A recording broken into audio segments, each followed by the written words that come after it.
I'd like to thank Team Vasim and EPAT for giving me the opportunity to talk on the topic analgesia in elderly. So pain is considered as a sixth vital, and as a result, we need to address analgesia. As the overview, we are going to discuss the topic starting with prevalence and types of pain in elderly. So what are the challenges in geriatric pain management? Already Dr. Hanif has explained the challenges in general care of geriatrics. So what specific for pain? Pain management principles, pharmacological and non-pharmacological modalities, and in specific regarding opioid use in geriatrics, and also some pain management in special situations. So with the data, almost 49 to 83% of elderly individuals above the age of 60 may be in care homes or as well as in community has suffered from pain. And if it is not addressed properly, that can have serious complication too, like depression, anxiety, sleep disturbances, and mood changes, which will later on progress to some other serious complications too. So pain can be depending upon the location of the pain, like musculoskeletal, osteoarthritic, chronic joint, or peripheral neuropathy. This is only a small list. It can be depending on the location any. As well, we can have different type of pain according to the etiology also, like neuropathic pain, can be a colicky pain due to spasms. So these are the types, and we need to have an assessment of the pain according to the etiology as well as the location. So coming to the challenges in pain assessment, there are a lot of misconception that after aging or as you age, the pain is normal and it is an accepted norm. It can be either from the caregiver or the practitioner as well as from the patient itself. So it is not like that. The pain has to be addressed. And often this leads to underreporting of the pain. The patient might not report the pain thinking that, yes, this is fine. But we allow to use certain pain assessment tools to dig that out. The other contributing factors are visual or hearing loss and even cognitive impairment, including confusion, memory loss, or dementia, whatever it can be, or the delirium. And other problem is the fear of using proper or oligoanalgesia, which is usually happening, is the fear of adverse effects of the analgesics. So it is very important to use the correct analgesics at the right dose, and also be aware of the drug interaction and polypharmacy. So this is a study which comprises of 1,454 patients with hip fractures over the age of 65 years. I put this study to exemplify the fact that even though the pain was severe, the pain score was 7, over the 40% of patients were not prescribed an analgesic, and there was no objective assessment done. So you can imagine there can be multiple reasons for the same, but the pain as such has to be addressed as treated. So the oligoanalgesia, if not treated properly, can lead to severe cardiopulmonary morbidity, long hospital stay, which can add on to the cost, then lengthier rehabilitation, frequent readmission of the patient, and even development of chronic pain syndromes. So physiological changes which are the challenges are the central nervous system, decrease in blood flow, which can lead to the altered perception and effective expression of the pain. Peripheral nervous system, maybe due to diabetic neuropathy, can lead to sensitivity to pain, temperature, or touch. In cardiovascular system, there will be decreased cardiac output. As a result, there can be increased toxicity of the drugs. In gastrointestinal system, due to decreased secretions, it leads to impaired dissolution of some drugs, and as a result, there can be decreased effect of drug as such. When we consider the liver or the hepatic system, it can lead to decreased protein binding, and as a result, increased free drug. So increased free drug in turn lead to toxicity So we need to do the dose adjustment accordingly, whether it be hepatic or renal. When you consider renal, obviously as the age advances, GFR decreases, renal blood flow decreases, and as a result, half-lives also increase, and a result, toxicity. When you consider musculoskeletal system, you know, as you ages, there is decreased body water and also increase in adipose tissue. So considering the lipophilic or the hydrophilic drugs, there can be either toxicity or there can be accumulation of the drugs. So you should consider these physiological factors before prescribing an analgesic in an elderly individual. So the part of comprehensive geriatric pain assessment, we have to directly go and ask the patient what is. Sometimes he might not be telling you the pain as such, it can be some discomfort. So you need to use the assessment tools and how it can impact the daily function. So it can affect even sleep, the mood, activity, as well as the general energy of the patient. And also consider other comorbidities and the drugs which the patient is also using, because there can be a drug interactions which you are going to prescribe.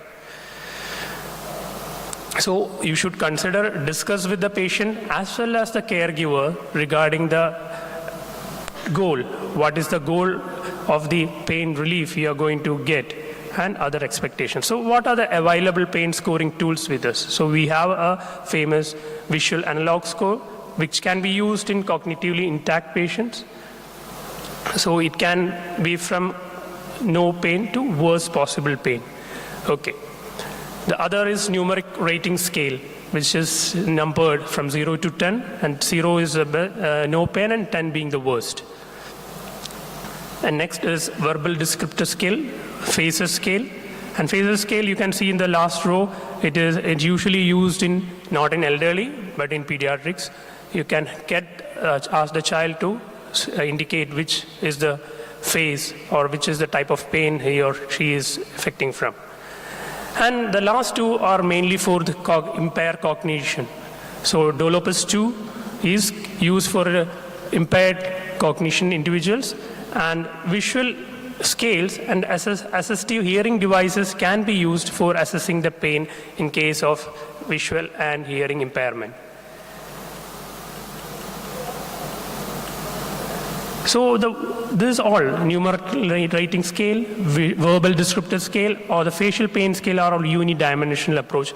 But most often in elderly, we can't stick onto a single dimensional pain assessment. We need to approach it multidimensionally, and for that McGill's pain questionnaire is a good tool which we can use, which indicates the pain location, temporal qualities, sensitivity to change.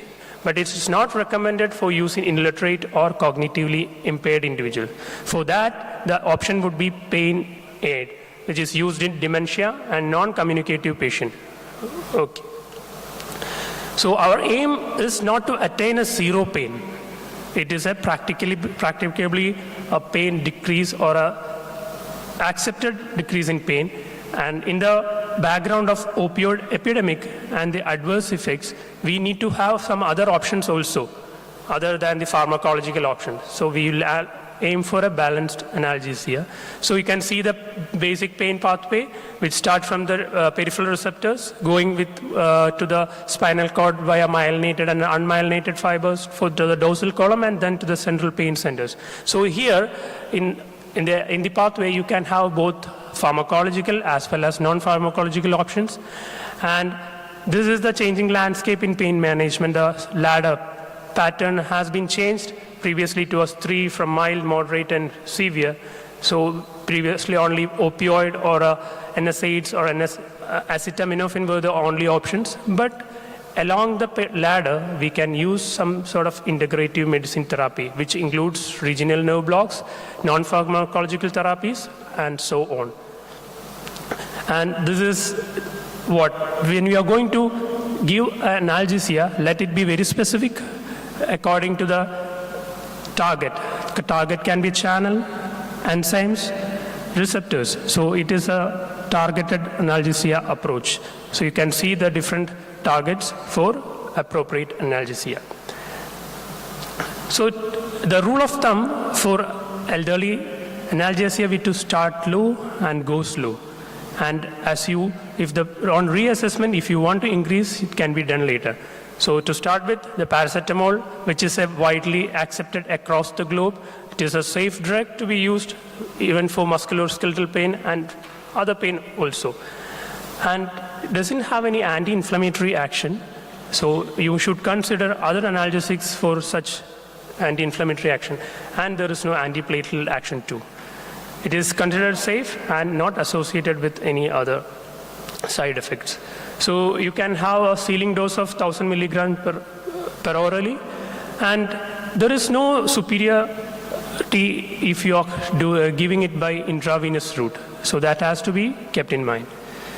So when you talk about NSAIDs and selective COX-2 inhibitors, it should be started at low dose and should be for the shortest period and reviewed on regular basis because it can have renal, GI, bleeding, lot of complications. So GI bleeding can be dose dependent. It can be depending upon the duration as well as the age. And if you are going to take it along with some antiplatelets, it is going to increase the risk of GI bleeding. And apart from that, if you are using it with a selective COX-2 inhibitor, you are not going to get the advantage of GI safety. And it's going to worsen your chronic kidney failure if used with diuretic as well as ACE inhibitors. As you all know, it can increase water and sodium retention, edema, worsening of congestive cardiac failure. And COX-2 inhibitors are contraindicated in established ischemic heart disease and CVD. When coming to opioids, it's efficient in short-term persistent musculoskeletal pain as well as various neuropathic pain. But you need to think about the complication like sedation, nausea, and vomiting, and it resolves after 2 or 3 days. But the constipation, if at all is there, has to be treated with laxative therapy. And usually, cognitive function is unaffected in patients taking a stable opioid dose. But when you escalate the dose, that can actually impair the cognition for up to 7 days. So in such case, you consider it as a switching or rotation, and a significant adverse events with one particular opioid is seen, you can switch it with another or rotate with another drug, maybe not opioid, or a lesser dose. And modified release oral or transdermal opioid formulation aimed at providing relatively constant plasma concentration. So usually start with a 25 to 50% of the recommended dosage. And in severe pain, you can start with slow dose, and after frequent re-evaluation, you can slowly increase. Other drugs are codeine and dihydrocodeine. Next is tramadol, which is centrally acting with a weak mu opioid agonist and serotonin norepinephrine reuptake inhibitors also. So even though it's used, it has to be used carefully because it can even precipitate seizures and also serotonin syndrome if mixed with some drugs. And always 20% less tramadol than younger adults. So the drug regime is to start with 25 milligram once or twice daily, increase by 25 milligram if increments, and finally a goal of 100 milligram per day. And coming to the morphine, it has a similar efficacy to neuroopioids such as oxycodone. It has a hepatic metabolism where morphine 6-glucuronate and 3-glucuronate and produce the analgesic effect and also the neuroexcitatory effect. It goes and has a continuous enterohepatic circulation, and if you have a renal impairment and it is not going to be excreted through the feces or urine, and that can accumulate in case of renal failure, and so you need to have a dose adjustment. The regime for initiation will be 2 to 3 milligram every 6 hours with a plan to follow up with 2 to 3 days to assess for efficacy as well as adverse effects. Next is oxycodone. Fentanyl. Fentanyl is an effective drug which can be used in its analgesic dose, much less than the induction dose. Very safe drug if given properly and monitored. And also there are few complications which we see rarely given analgesia like chest rigidity, or which is not seen for analgesic dose of fentanyl. And transdermal fentanyl and also intranasal fentanyl in case of pediatrics can be considered. So usually transdermal fentanyl must not be used for the opioid initiation and should only be used in context of opioid rotation or switching. So there is because of the opioid overdose or the potential side effects, other drugs were considered. One among them is the subdissociative dose of ketamine, the Jurikit trial. But what they found out in the lower doses, even though it is efficacious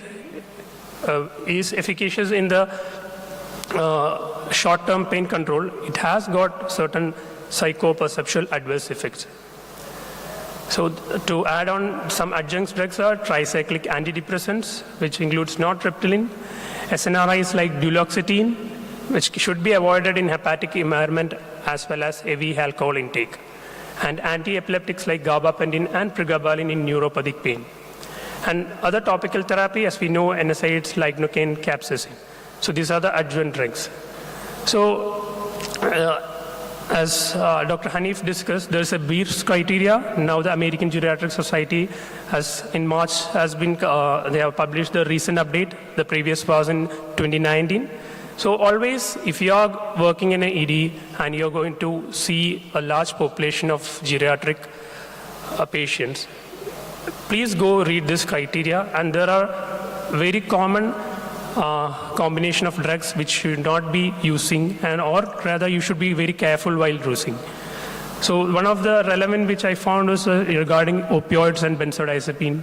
And opioids and gabapentin pregabalin, which is a very common combination which can be used but should be used very carefully, or rather used with adequate or reduced doses. Another option, instead of giving analgesic, you can consider regional minimal invasive therapy, as we discussed in the WHO LADAP. So nerve blocks like perineural blocks, neuroaxial techniques can also be done instead of giving IV or other route of analgesia. So take home would be, to overcome barriers of effective treatment of pain, we need to proper pain assessment. Pain assessment using pain assessment tools, consider multiple comorbid condition, and also the changing physiology or altered physiology as well as polypharmacy. A multimodal analgesic approach with non-opioids and regional techniques should be sought, and always start with lower doses and titrate in case of elderly patients. And also consider non-pharmacological therapies along with your pharmacological therapies. So these are the references. Thank you.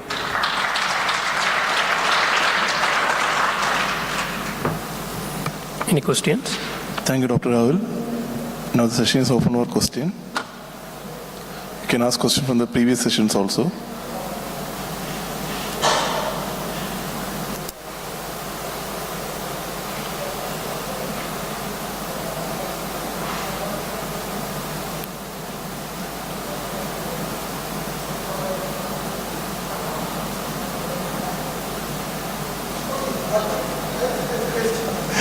Thank you. Thank you for all.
A very good evening to everyone who's still here. Thank you so much for being such a good audience. And thanks to the translators who's actually making this possible. Now, we'll have our toxicological symposium. I am Siju V. Abraham, and with me I have Linu Shekhar. And we'll start. I just realized I was the first speaker. So the first speaker would be Siju himself, and he's going to present to you a revolutionary finding which can make many of our lives easy for people who deal with snake bites.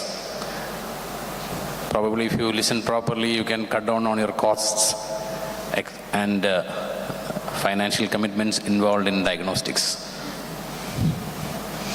So be awake.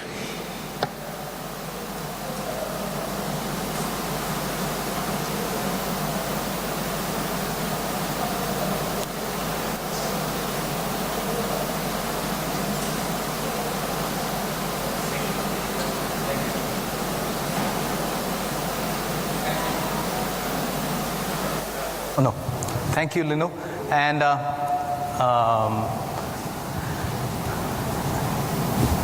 I think I'll just start. So, Claude waveform analysis, that's what I'm going to talk to you about. So when I came for the earlier session today morning, that's when I realized that most of my people here are medical residents, students.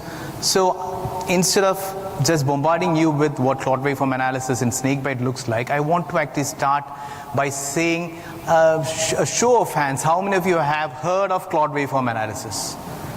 Just a show of hands. Okay, so I got, yeah. Okay, I got just 4 hands up there. So let me put it this way. Claude waveform analysis is what I'm going to talk to you about right now, and I've got a few financial disclosures. One, the results of the study which I'm going to present right now is actually funded by Indian Council for Medical Research.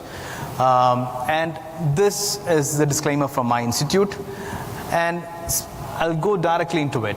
I want to introduce to you Claude waveform analysis, as Dr. Linu was gracious enough to say. I have this tool which came out of necessity for me, because when we were taking care of snake bites, so I would like to look at TEG, I would like to look at Rotem. We do have Rotem, but Rotem costs maybe 3,000 rupees, which is approximately divided by 3 is what in lira. So if you look at it, it's actually quite expensive for anyone in our part of the world to actually afford. And the people who get bitten by snake is almost always the lowest strata of the society. So looking for stuff which can actually make a difference is when I came across this particular parameter, and probably it would be useful for you also. So first, I'd like to introduce you to this unexplored parameter. 2, I would like to tell you about our work on snake bite. And 3, if you guys go back to your institute, I want you to know if you have this there. I'm pretty sure, how many of you have APTT being done in your institute? APTT, activated partial thromboplastin time. Activated partial thromboplastin time. So I'm pretty sure you guys all have CWA in your department.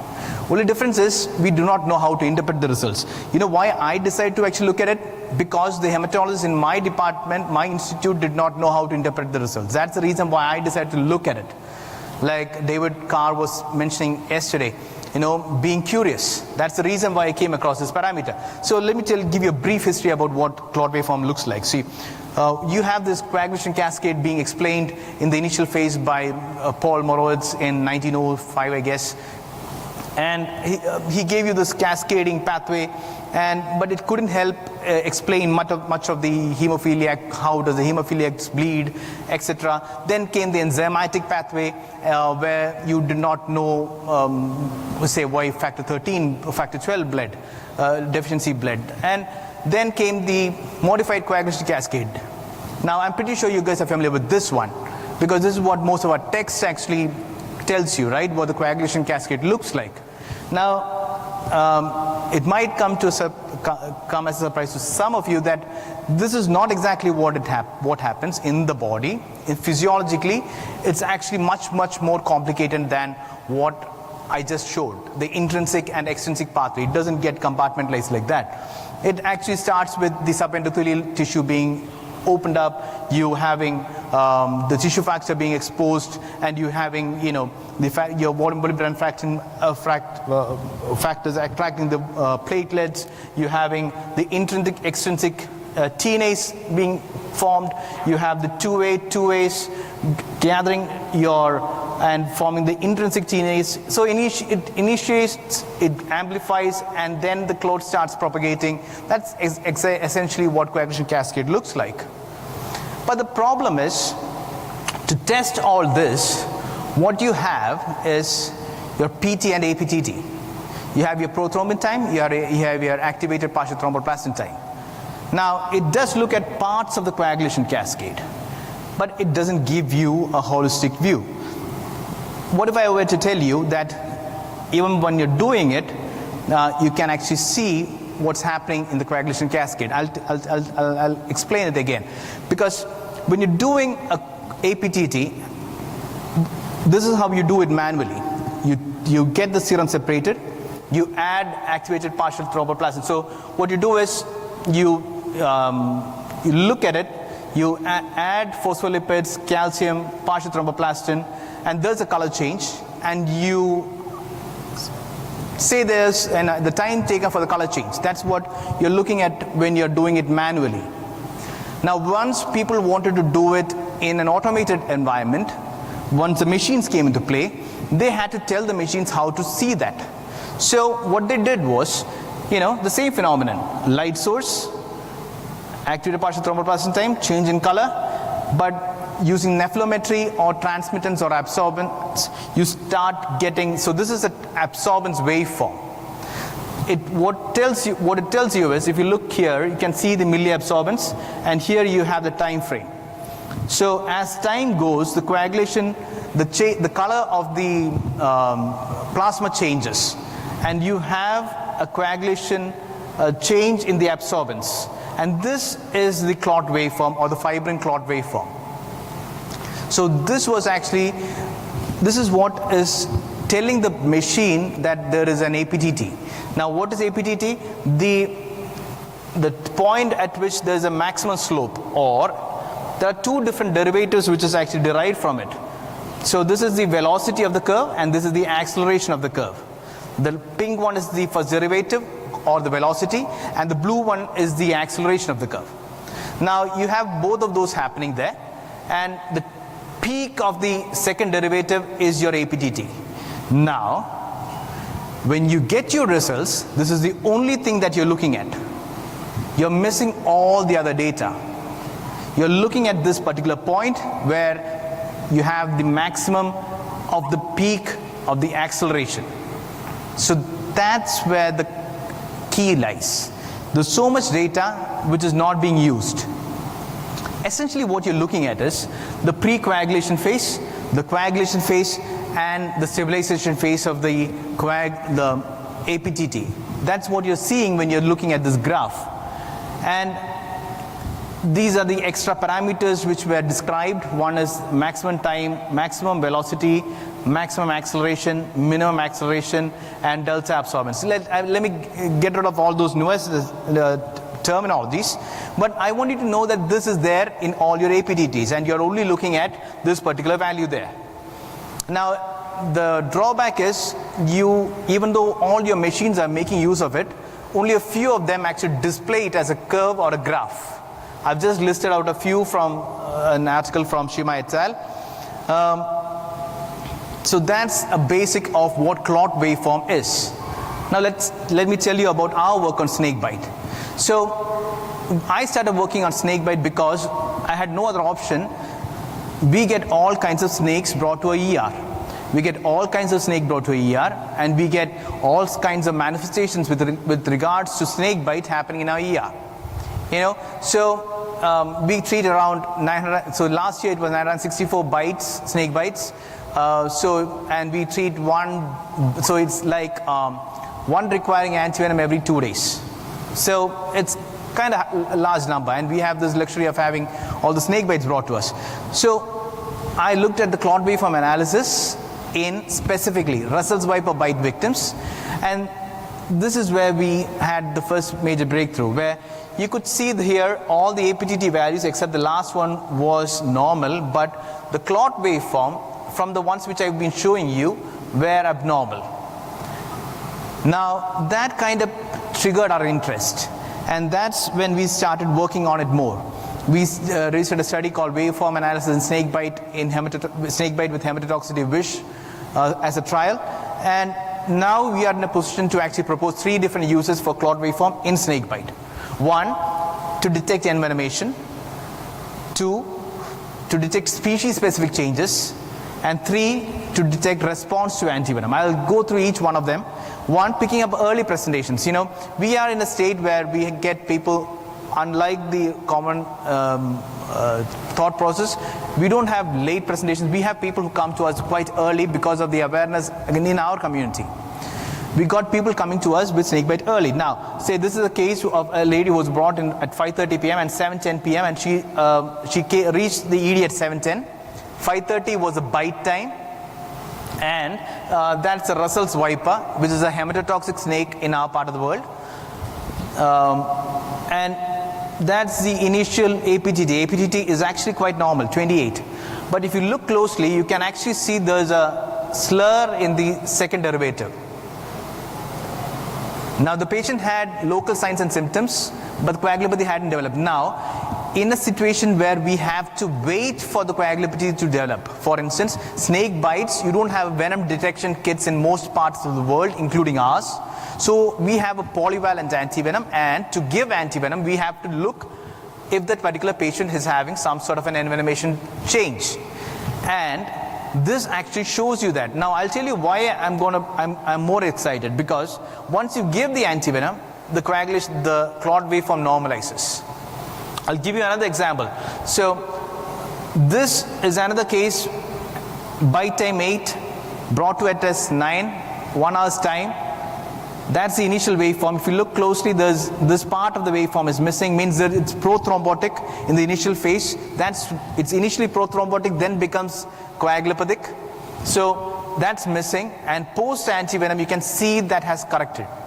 I'll give you another example. Now, what about the other parts of India, you know, where people get brought to the ER quite late? By the way, all these are Russell's viper bite. I had the luxury of actually compiling only the Russell's viper bite for this particular session. So here it's completely, there's no APTT value, means APTT is more than 180 seconds, more than 360 seconds in this case. You don't have an APTT value. The patient was brought after 6 hours of bite, profound coagulopathy, but after giving antivenom, 6 hours after antivenom, you can see that the waveform has started developing. The APTT is still prolonged, and 12 hours after antivenom, it's kind of starting to normalize. So it shows, the second point, it shows response to antivenom. Now this is the breakthrough which I think which we made, because you have someone with, so this is a control APTT clot waveform, and this is after adding dilute Russell's viper venom in vitro. And this is what the curve looks like in a patient with Russell's viper bite. It mimics the same. You have dilute Russell's viper venom added in vitro, and it looks the same as what you see in a Russell's viper bite. So we propose this particular fact as an experimental data that it can probably be a marker for detecting envenomation, species-specific changes. We haven't looked into it in much. We are right now looking at hump-nosed spit vipers and cobras, but soon we'll have a data. So, and for all those who are sitting here who's not interested in toxic